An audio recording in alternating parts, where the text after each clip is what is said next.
Hey, everybody, welcome to another episode of the Thundersock Show. It's a collection of valuable brainstorms to enhance your life, liberty, pursuit of property.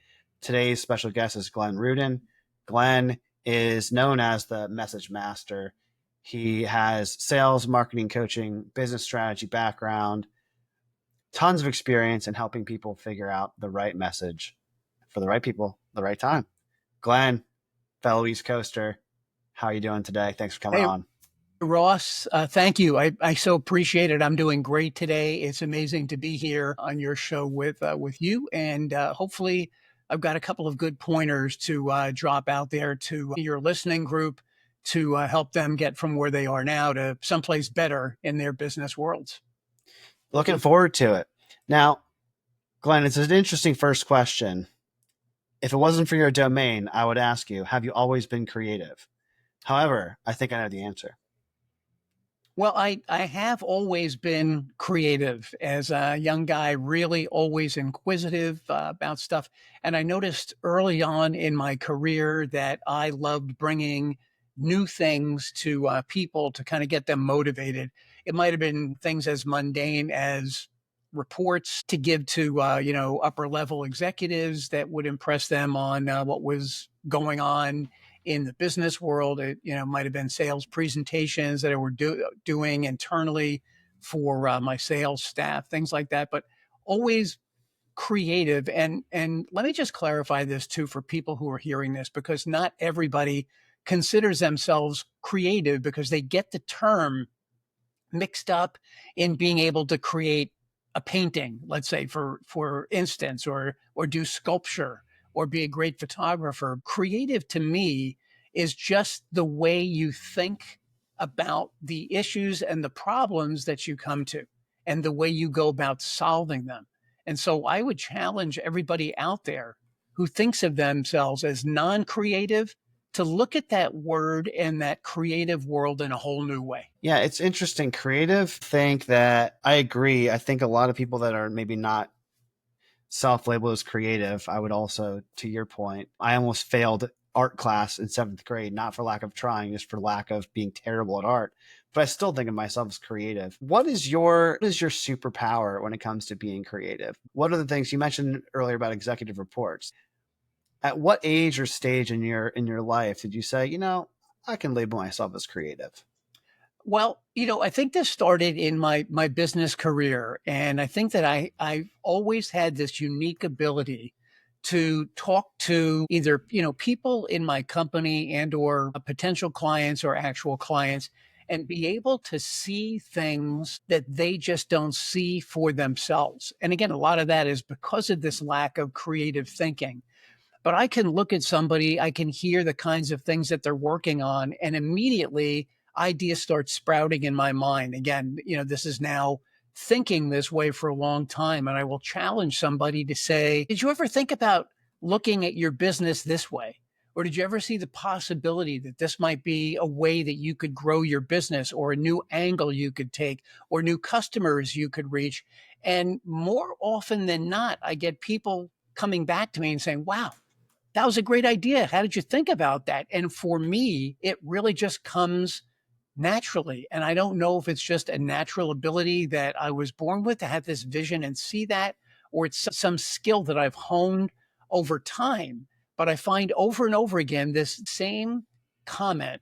How did you think of that? Or how did you think of that so quickly? I've been working on this for years and I could never figure out how to say that, or what business to go into, or where the opportunity was. And somehow for me, it really comes really naturally, and it just seems second nature. And I almost have a hard time understanding how other people don't see what I see. It's interesting because one of the common denominators, I think, from this conversation so far is that creative doesn't necessarily mean mastery in an art. It could be connecting the dots or seeing something that others may not see. A phrase that I love, especially from the EOS community, is you can't read the label from inside the bottle.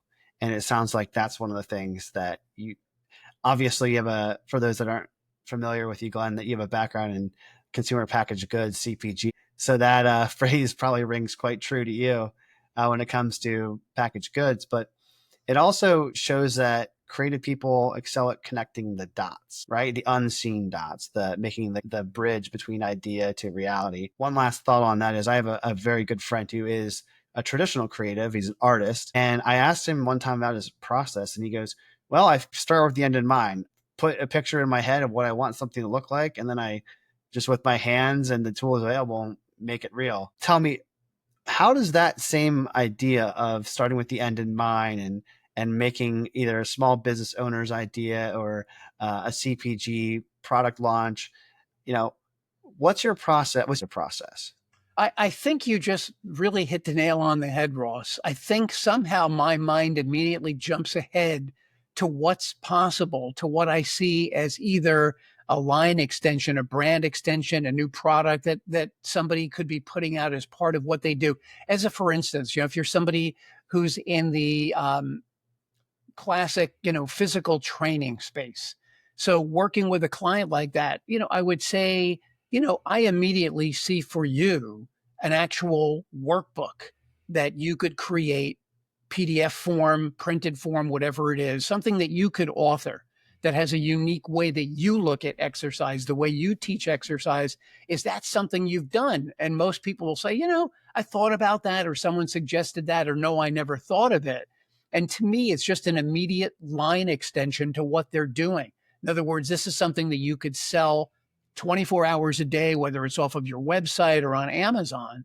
And so from my perspective, again, thinking the end in mind, I'm already seeing for that potential, physical trainer client, I'm already seeing the revenue build up based on this book, notebook, workbook that they're selling. And so I think you're exactly right there. Somehow my mind assesses what someone's business is, what they do for a living, and immediately jumps ahead to, well, are you doing A? Are you doing B? Are you doing C? Are you doing D? These are all things that I see that you should be doing that would all contribute A, to your bottom line, because they're things that you could potentially sell, but B, also contribute to further marking you as an expert in the space that you're in.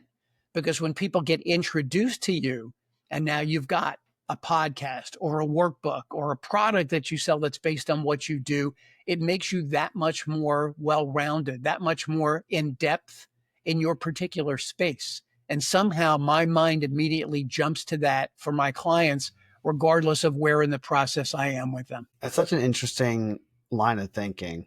It applies to products and services.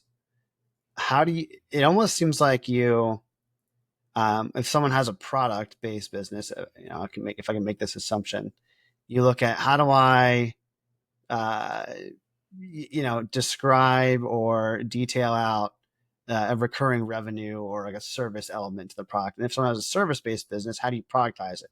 Which I work with primarily service based businesses. And I love the way you just framed the example of the personal training, because people think that they're just selling their time for money. It's like, oh, dollars per hour thinking. But you're like, no, no, no. How do I time travel?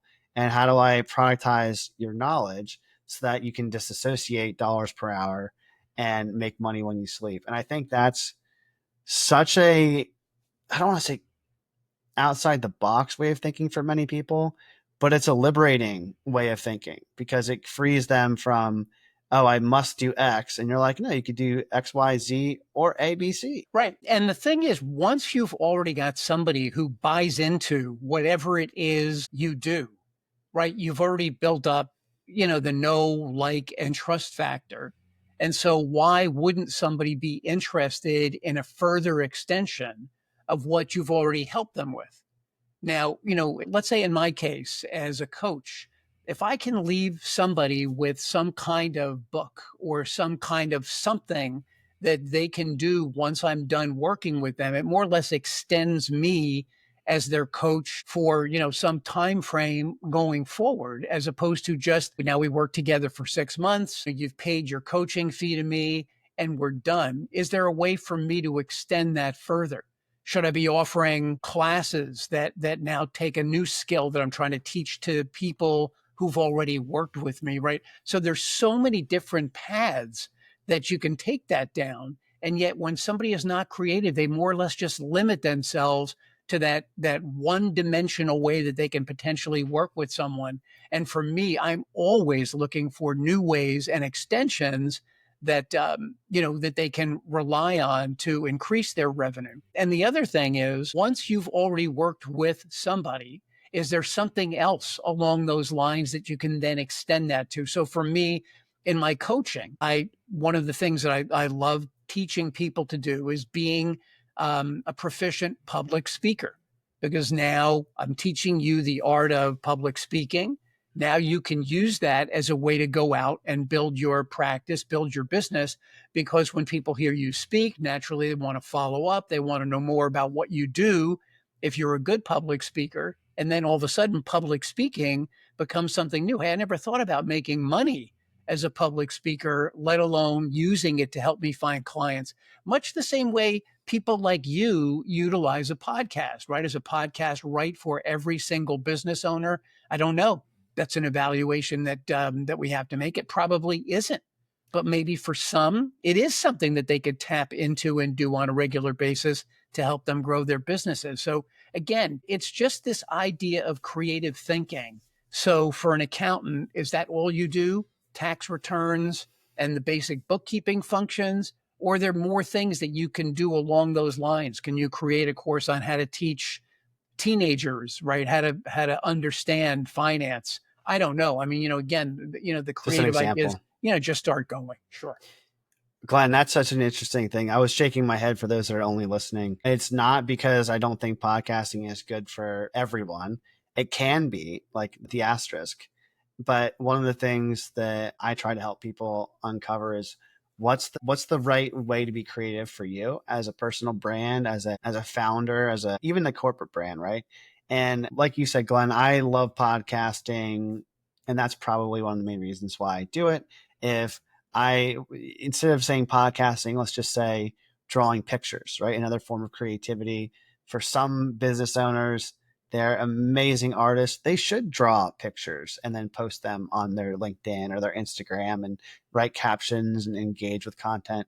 I just know that because I got a D minus in art in seventh grade, it's just instilled in me that that won't be something that I would want to do. But because I had people in my life, my early stages, who were like, man, you should have a podcast. And Pat Devlin, good buddy of mine, thank you for saying that 20 years ago before podcasting was even a thing, and probably gave me the confidence. One of the reasons I shake my head is because I do have clients that I help them with podcasting, but it's first getting to really know them and what I think their personal brand is. And if I understand their personal brand as a marketer, as a storyteller, my job is to figure out what's the most effective way to tell that story. And for some people, it is podcasting, but some people are shy.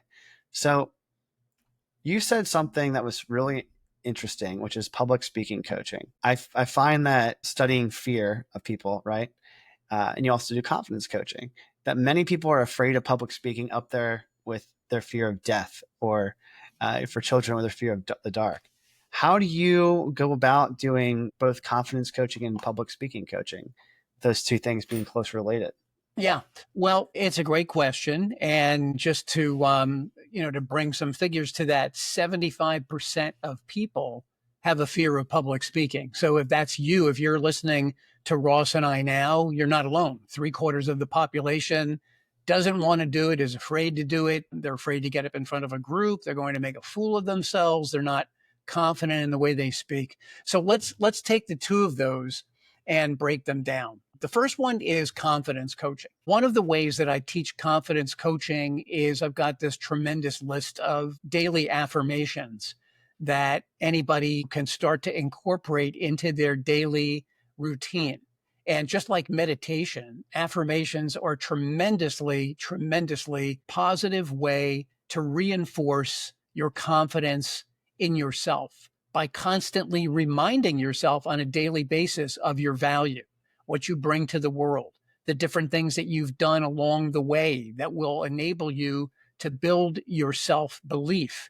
And it's by doing those day in, day out that you start to actually hear that voice in your head and change your perceptions about who you are and the value that you actually bring to the world. So that's number one, using affirmations. On the public speaking front, a lot of that comes down to, number one, putting together a great talk, something that you really feel confident in, something that you're comfortable speaking about, something that brings value to what you do in the world, so that when you're doing it from a place of confidence.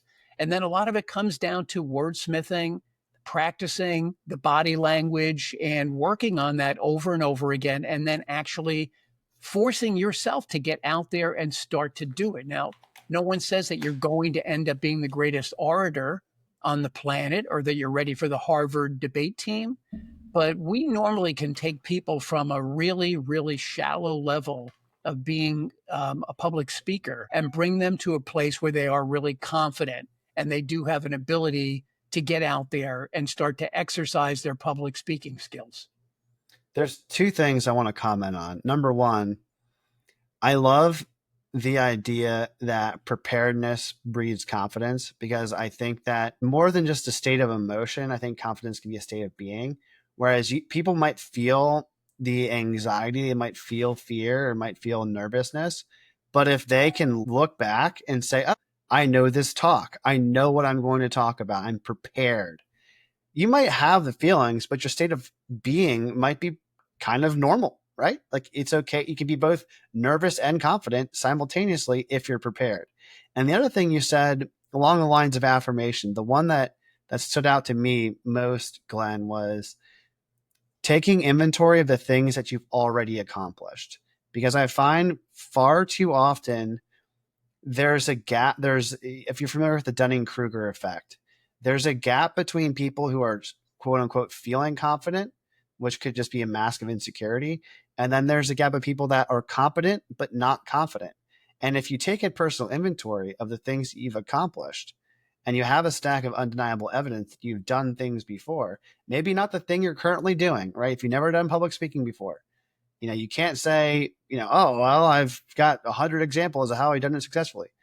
Not the case. But if, someone, I tell this story, I say, people are like, oh, how are you so comfortable, you know, in front of groups of people? And I'm like, well, I just look back and say, I had to speak at my mother's funeral. So that nothing could be more painful, like in business setting, than doing that. Or, oh, you seem like a natural with podcasting. Oh, thanks. I only did it 300 times. Like I don't think it's confidence. I think it's just like, I'm just trying to be real. So how do you go about, really tactical question? It's one thing to launch a product. It's another one to help someone to write a public speech. Like what are some of the tricks and tips for those listening that you can share around, maybe doing that? Maybe it's something that's not business related. Maybe it's just, they don't have the confidence to propose to their girlfriend or boyfriend. Well, again, this comes back to preparation, a lot of thought process in terms of what is it exactly that you do differently? What have you figured out in your profession that's different that you do that other people don't? And what's really in it for the listener? Ultimately, in all these different kinds of businesses that we're in, people selfishly do want to know what's in it for them. And so if you can start to write content that benefits the person who's going to be hearing the speech, it's not really about putting something out there that's selling somebody your services. It's really highlighting what you're an expert in that somebody else might need help with, a problem that somebody might also have and share with you that you've uncovered the solution for. And a great example of this, one of my former clients, was somebody who's in the wig business, and her specialty was helping women who have all kinds of hair issues, losing their hair. Some of them are related to taking drugs. Some of them are related to heredity. I mean, here you go, a perfect example of that.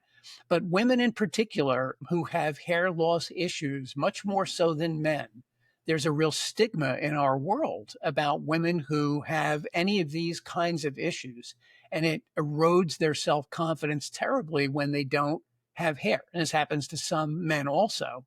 But in one way or another, professional athletes like Michael Jordan, who started making bald looking popular, or even when I was a kid, there were, certain actors that were bald, and it never really affected their stardom. But in the case of women in particular, what I had this client do was create a speech that talked about the various reasons that women might be having issues with their hair. Now, the beauty about this was, regardless of who the audience was, either somebody in the audience was somebody who had issues with hair loss or certainly knew somebody that did. And so by working out this kind of a talk with my client, she was able to bring more business to her wig salon here in Long Island, where I live, by making women comfortable with the fact that they weren't going through this alone. Now, keep in mind, most of the women who are experiencing these issues were not going to be shooting their hands up in the air immediately and saying, oh, that's me, because again, of the shame associated with this, unfortunately. But these women would find her after the fact, contact her, and say, you seem like you're somebody who's got a real level of expertise here. Is this something you think you can help me with? So hopefully it's a little bit of a long story, but it illustrates how helping somebody understand how their content could, number one, help their audience, create opportunities there for their own business, and teach them how speaking can actually be something that could really benefit their business. That's such a, first of all, I love that story. It was not, I could have heard it for more minutes than that, because it rings the bell of a truth that I've been hard pressed to put into few words, but I'll try here. And it's that when you can speak a solution to one person's pain, and if that one person is yourself, then there will be an audience, because no one lives in a vacuum. And one of the things is pain points are universal. So I had a client that did drug and alcohol rehabilitation. Well, there's plenty of people out there. We talk about, you mentioned Michael Jordan. I can name several, Robert Downey Jr. is a recovering addict. There's plenty of people that have been there and been through it and have been successful on the other end. And I think using that analogy of recovery is just one. It's like, the way to help others is to tell the story of how you've been helped. And I think some of the best entrepreneurs I've had the pleasure to work with, they don't necessarily, I mean, some, not all, but the ones I'm thinking of, started their business because they themselves experienced a problem and a pain point so great that they set out to change that pain point for others. And because they know that pain or that problem so intimately well, they can connect with other people that also know that pain and problem intimately. Yeah, and for me, it's a great point, because if I go back to the earlier part of my career, with a successful career working in Fortune 500, Fortune 1000 companies, but I was tremendously frustrated because I felt that the executives that I reported to, A, didn't necessarily have my best interests at heart. B, I found that they weren't listening to what I thought were great ideas for how to grow the business. And C, I felt that the company was missing out on an opportunity by not cashing in on my creative abilities that I felt could bring something to these various companies that I worked for. And when I finally got the opportunity to see a way for myself to leave corporate America, be an entrepreneur, start my own company, I jumped on that opportunity immediately and left something where I was very gainfully employed, had a great job, was well respected, had good clients, had good opportunities. And a lot of the people who I knew when I mentioned that I was doing that thought that I was nuts for doing it. You've got kids, you've got mortgage, you've got car payments, taxes, you've got a really good paying job here. Why in the world are you going to risk that all and start doing something new? And I just knew deep down inside of me, I had so much more to bring to the world that I was never going to get to bring as long as I was held back by the people who were running the various companies that I worked for.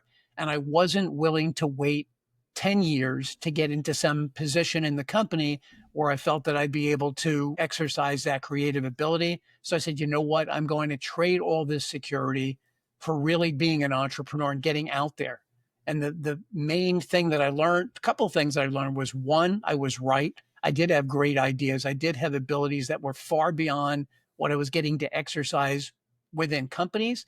And the other thing that I learned that was so important, Ross, was there is no perfect time for doing this. So many times, I'm sure you've heard this, I do, Wait till you have 6 months worth of savings in the bank. Wait till you have a year worth of savings in the bank. And the truth is, the perfect time never comes. You make it the perfect time and you build it into whatever it is you are doing, knowing that sometimes you've got to make a leap and there is no parachute there. You've got to make the safe landing for yourself. Yeah, two quotes come to mind. First is that when a bird lands on a tree branch, it's not that they trust the tree branch, it's they trust their own wings. And secondly, the best time to plant a tree is 20 years ago. The next best time is today. I'll share a quick story. What you just shared reminds me of how I got into entrepreneurship. And I was in the leadership team of a company, and I felt like I was putting it all out there, doing meaningful work. For the most part, I really found value in my job. But there was two conversations that stood out. Number one was someone I worked with asked, "Do you know why I respect that person's opinion more than yours?" And I was like, "I don't know." And they said, "Because that person owns a business and they have a perspective that you don't have because you never owned a business." And at first I was like, "Ouch." But then later I'm like, interesting consideration. And then another conversation that stood out was, you know, I do more in one day than you do in five. And I'm like, huh? What do you mean? And I thought of that as a bit insulting, but then I was like, maybe my idea of what I could be doing is severely limited by what I am doing in both instances. So I look at those moments not as necessarily in a time they were painful, right? Big shots at the ego. But looking back, I'm like, I'm glad I took it to heart, because if I had I not taken that feedback as a catalyst to make a change, that was almost 7 years ago when I've been completely self-employed and not had to take a job. And you've been doing this for you're almost in your third decade, right? Yeah. 2007, you started doing this at least, This and one. always from ABC.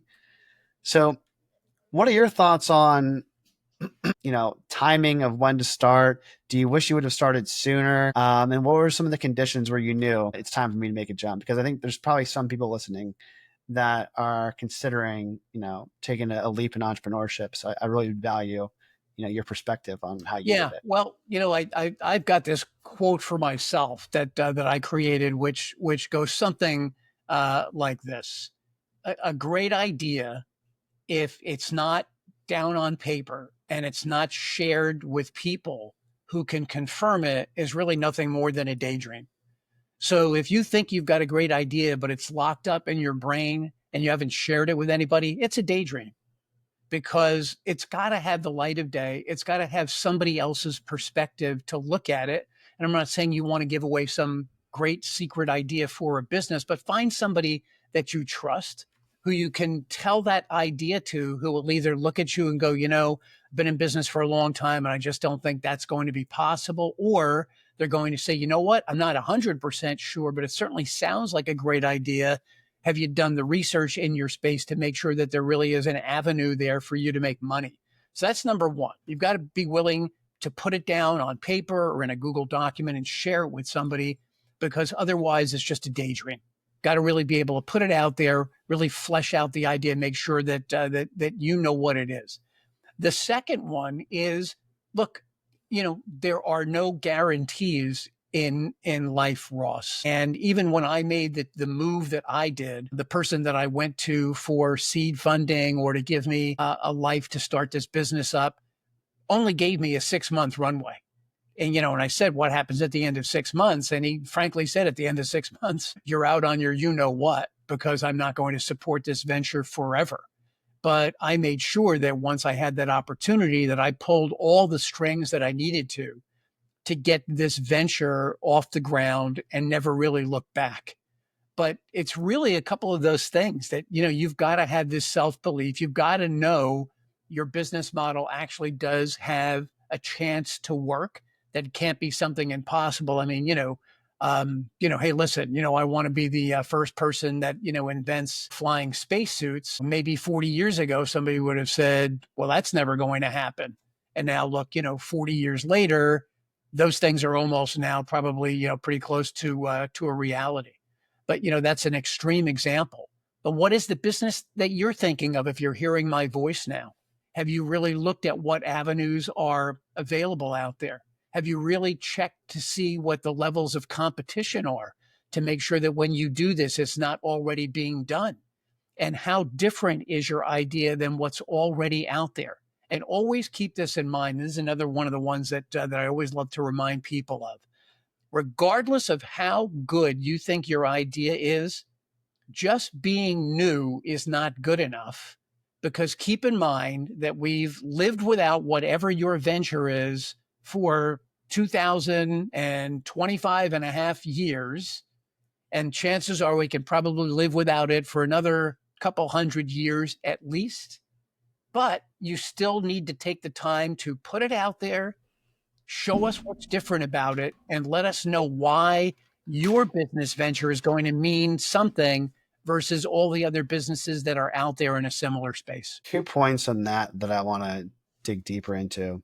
First, you kept saying different. You didn't say better, which I think is incredibly important for listeners.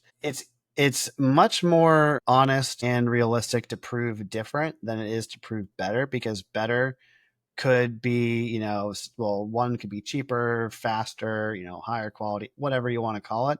But different, you just have to say, I do X this way and the market does X this way. Here's how we're different. And you get people's attention. Now they start to listen. New, like you said, just because something's new doesn't necessarily mean that people are going to care. One, there's the challenge of education of why is it new? Why does it exist? Versus people already have an education around maybe another alternative to this solution. And then the second thing you talked about was runway. And quick story, when I started Thunderstock Marketing, I essentially knew in the delivery room when my daughter was being born that I needed to make a change. There was incredible pain around just the playing out of my life path with the old company. Nothing wrong with the old company, just wasn't right for the life I wanted to live. So I essentially sold my ownership interest in there, and I had like what I called like a 6-month runway. And it wasn't until the 6th month that I got back to the level of income and quote unquote security that I was at when I was in the more corporate startup that I started, co-founded. And I think it's really interesting that when people have runway, if there's too much runway, I think that time to value sometimes get extended. And if there's not enough, then people can burn out before they should and maybe quit. What was it about your instance where you had some seed money and you had 6 months yourself where you're like, okay, sink or swim, we got this. And now it's almost 20 years later and you're probably like, well, that was the right amount of seed money, I'm assuming, for the time. How did you activate to go from, when the clock is ticking, the first 6 months? What are the steps you took to make sure that you'd be all right to make it to the next 6 months?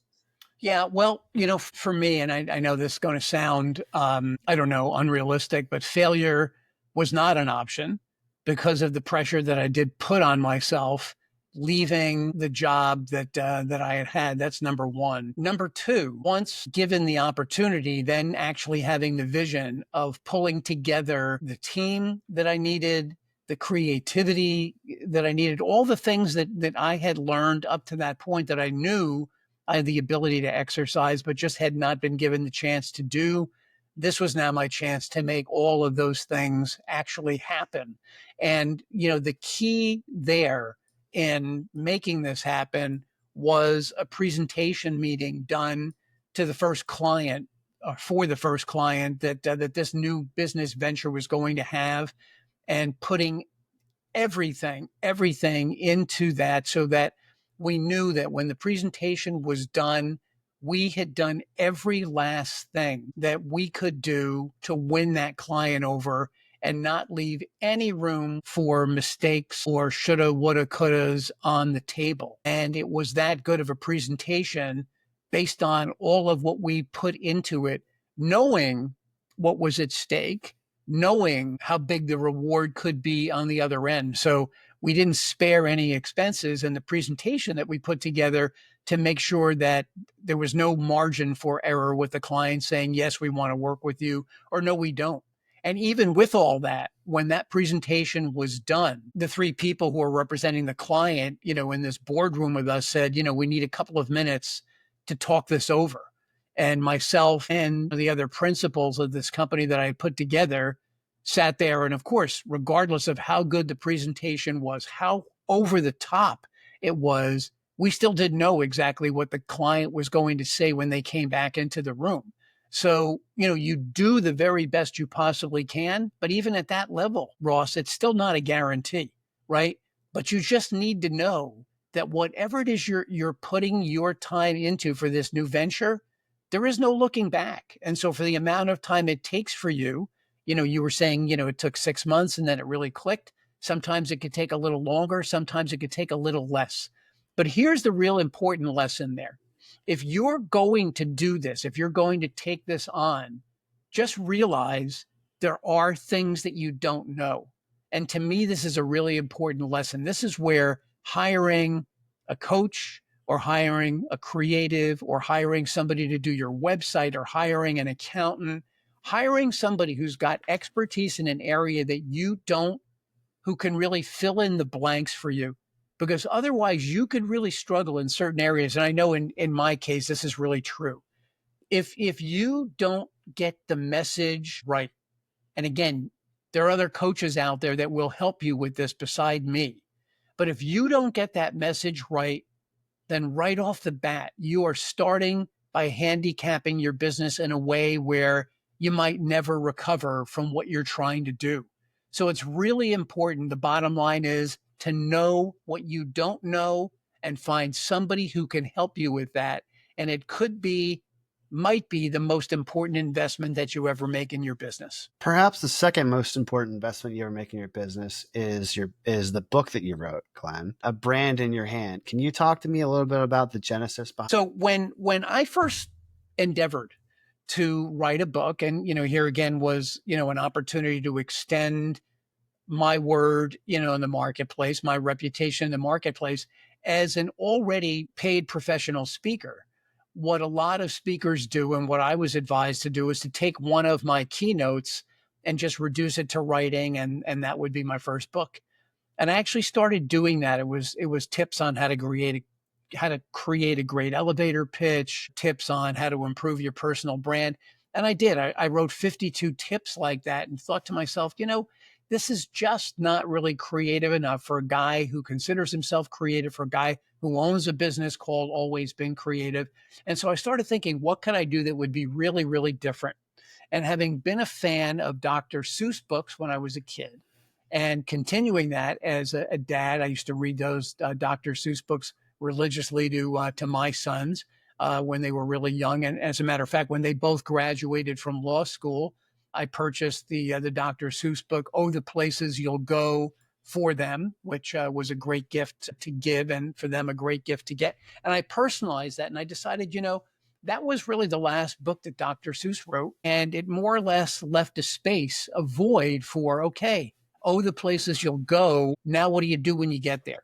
And knowing that so many people love poetry, love rhymes, relate to sing-songy catchphrases, I decided that I was going to write a book that would be written completely in rhyme. And that's what I did with my book, A Brand in Your Hand. The entire book is fully illustrated. Let's see if I can come up with here you go. On your business's brand, what's going to make us, hop on your bus, in terms of your brand. So things like, how will your brand leave people feeling? What about it makes it appealing? Is it lighthearted, friendly, or laugh out loud funny, or serious about things like the way we save money? So the entire book is written in rhyme like that. So it's not really meant to be the greatest book on the history of branding or how to create a brand, but it does introduce people who are not familiar with things like personal brand, elevator pitch, messaging, and things like that. It gets them introduced to all these different topics in a fun way that you can apply to your business. It's even got space in the back to journal, your journey along the way. And it's got some different worksheets that will challenge you on how to work on your branding. I want to say something that's very cool, because as someone who often reads to my toddler in the genesis for my business, there's a Venn diagram for all the Dr. Seuss books and all the children books over here. Then there's a Venn diagram for all of the business books related around marketing and brand and storytelling. But very few exist in the Venn diagram in the middle of those two. And your book does. And that is a clear way that you practice what you preach, which is how do you make yourself different? And I think that the story, the background that you shared about your sons, like leads credence to believe is interesting. I'm actually going to put that in my Amazon shopping list during this call, read 4 or 5 different of these books at one shot. And the thing that I found was that teaching her how to do anything in a sing-song voice that rhymes or that has some sort of rhythm to it makes me realize that I think that everyone, not just toddlers, right? That's an extreme example because I think toddlers have a rapid rate of learning that if adults had, we'd be in outer space and colonizing the solar system, you know? You really have a spark and insight of like, okay, well, if you just look at it like, this is what you do, this is who you are, and think of different Venn diagrams. So put yourself in the middle of them. There's an exercise I have some clients go through called Ikigai. It's a similar thing, but man, everyone could benefit, and then everyone could be unique if they realize that there's only one you. You know? Yeah. And there's an exercise that I take my clients through. We were talking earlier, Ross, about storytelling.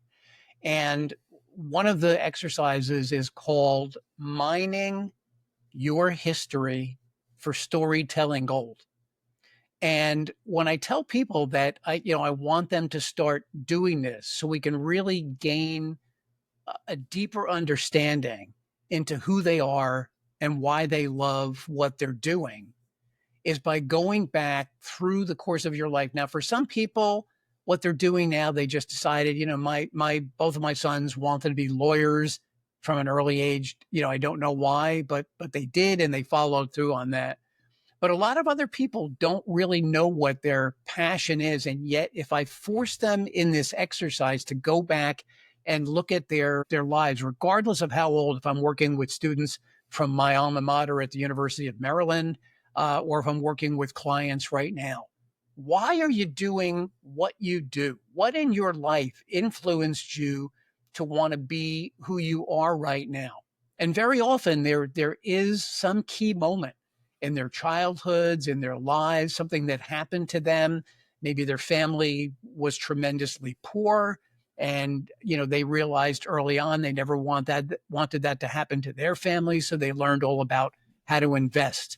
Maybe someone early in life's parent was in the healthcare space, and they saw how vital their parent was to helping somebody else heal from a disease, and they decided they wanted to be a nurse or a doctor.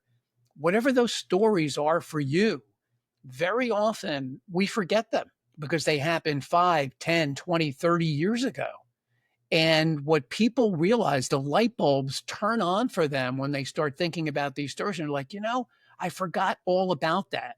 And so I tell people you should have an inventory of stories about things in your life that you can relate to what you do now because it makes you interesting, but it also allows you to tap into what got you interested in this in the first place, even if you took some circuitous route to get there. I think having inventories of stories is such a useful frame and perspective. People think about skills as like tools within a tool belt. But if you think about stories, if you're on an 8 hour car ride, do not want to hear the same CD or same album on repeat over and over and over again. But if you have 100 different albums, what do you want to listen to next? Or, oh, this part of the trip makes, we're here. I think it's an interesting frame where if you have stories on deck that you can relate to people, then it just becomes easier and easier and easier to one, understand your personal brand, and two, relate to other people's personal brand, right? Your prospects or your clients, because you can have a story that fits the situation. The person before you had a question around people's paths. And the question for you is, what do you think you would have done differently if you could have done something different? And another way to think of it is, what was it that when you look back on, you could have made a change and didn't, and what would it have been? Yeah, it's a great question. Early on when you talk about podcasting, when I was younger, huge music fan, and I loved listening to the really good DJs here in the New York area, in particular when FM was kind of born, in my youth. And I loved listening to DJs talk up records and that they knew facts about the music they were about to play or about I'm a big Beatles nut, and I can't get enough little facts about when they recorded, what they recorded, how and why they recorded it, what the inspiration was, and that lends itself to all the different artists that I listened to. And when I was in college, I went down to Maryland's radio station as a very shy freshman and wanted to work at the station. And frankly, the people who were working there were really not very nice. And I wasn't strong enough personality wise to take the initial blow they dealt me, that there was no space for me to work there. And I wasn't ambitious enough to come back the next day and say, you know what? I'm not going to take no for an answer. I took their no, walked away with my tail between my legs. I will always regret that because I feel like that would have led to me being a public speaker much earlier in my life, potentially have had a different career path, possibly in media, which I always had a love for. And so, that's a big regret that I had. And I think the lesson there, to learn, regardless of what age you're at, is again to make your own destiny, to not have such, easy feelings, to be hurt, and to be resilient. So I guess, the number one thing that I would say to people is, one, follow your dream and be resilient. Don't let other people in your life, the people who are not don't have an imagination or not creative, hem you in based on their own lack of creativity or lack of vision, because only one person is really going to see it through for you, and that has to be you. So that's one regret that I have in my life, that might have changed my career path, where I might have done things differently. And it's something I'm imagining now, sitting in that studio on Maryland's campus and having this guy more or less kind of crush my dreams for no good reason, because these were not paid jobs or anything. And I just kind of slinked away thinking, oh, well, I guess that's never going to happen for me. And I know that had I been more forceful, I could have pushed my way in there and made this kind of thing happen for myself. That's a really good answer. I'm glad that you have a repertoire of stories that you could just pull on. That's a really interesting one. And I think for a lot of people, it's such a truism that if you don't create your destiny or you don't create your decisions, someone else will create them for you. And typically, you can't be upset if you don't get the result you want if you didn't create the one life that you wanted to create. And I think that frame gives people agency and empowerment. So the next part of this is, what question do you have for the next guest without knowing who they are? Okay, without knowing what they are, my question would be this: what are you going to do today that's going to inspire somebody who hears you, sees your posts out there in the world, to do something different, better, more important in their lives? Glenn, can you share how people can find you and get in touch? Yeah, I'm really easy to find. If you go on LinkedIn, which is the main place that I do my social media posting on branding, messaging, and business strategy, it's Glenn with two N's, Rudin, Rudin. I'm the only one up there out there as far as I know. You can go to my website, always been BEEN creative, always been creative.com. And right on my homepage, there's a link there to set up a 20-minute introduction call where we can get to know one another. I'm on all the social medias as Glenn Rudin. I'm not hard to find, and I'm also very available for discussions. I answer anybody's inquiries that come to me, and always welcome the opportunity to meet new people. Excellent. Well, Glenn, thank you for the time spent on the show, and everyone else listening, thank you for listening. I don't run ads in the show, and I don't plan to. My only ask is if you could share this with a friend that may benefit, it would mean the world to me. Glenn, everyone, be well.